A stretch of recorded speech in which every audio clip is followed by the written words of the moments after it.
طالبانو روح المانی دلته د یو بلخي عالم نه نقل کړی ده، وی مشهوره خدا ده من کې داسې مشهوره ده چې خوب چاته مه وایه، که نه خوب چاته مه وایه.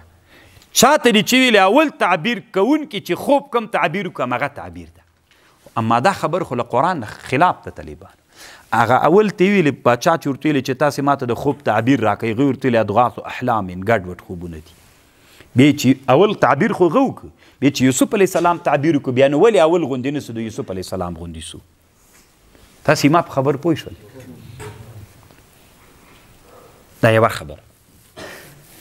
نو هغه وایي څه ورته وایي طالبانو، روح المانی بیا د جواب داسې کړی چې نه دا خبر رښتیا ده چې اول تعبیر کوونکي خوب تعبیر وکړم هغسې ده، خو دلته دا اضغاث احلامین ټکی چې دا خو بیخي تعبیر نه ده. طالبان هغه د تعبیر غوښتنه تېر کړې وه، دا اضغاث احلامین چې هغوی ورته ویلې دا تعبیر ده نه.